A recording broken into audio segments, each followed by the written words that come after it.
Hello everyone and welcome to another Daily Dose of Drupal. Today we are on episode number 84. As always, I'm Shane.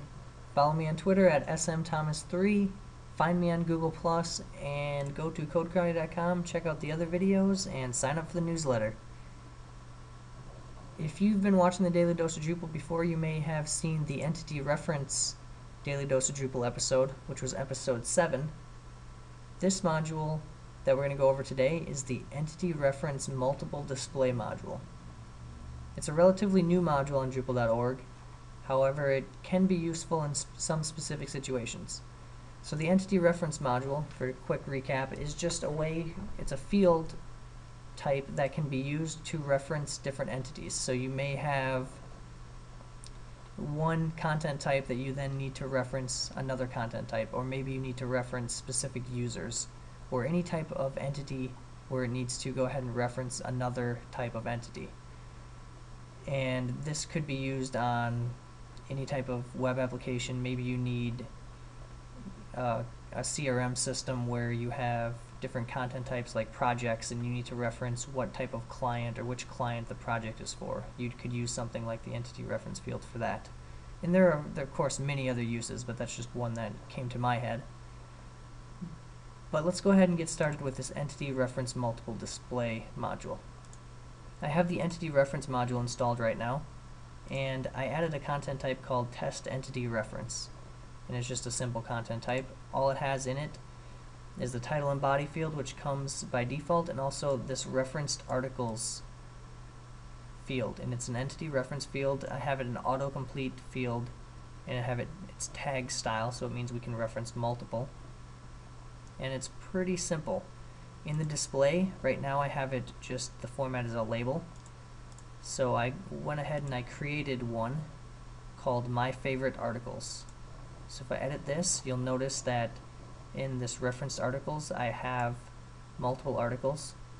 You can of course just start searching, it will pull them up, and then you can use commas in between to of course reference multiple articles in this case. So I reference those 3 articles.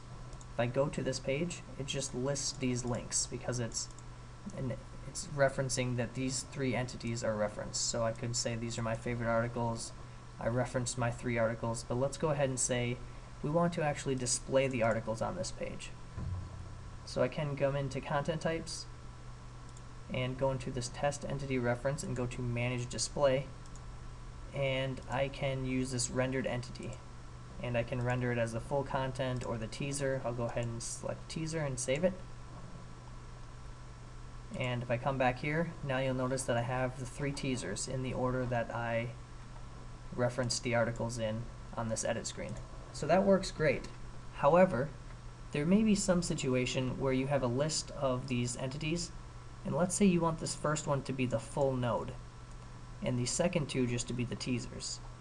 Or maybe you wanted the first 2 to be teasers and just the last one to be the full node. Whichever order you might want, but you want these referenced entities to be different formats. Well, that's where this Entity Reference Multiple Display comes in. So I'm going to go ahead and turn this module on.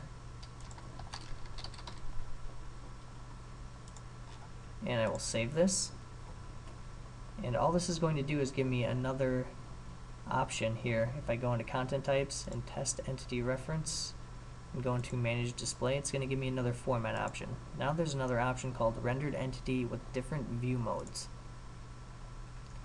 So now that I saved that, I can then click on this, or now that I selected that, I can click on this little gear icon and I can select how many different groups I need. In this case I'll go ahead and say 3. The first one I want to display the full content, and so only the one element, so only the first one.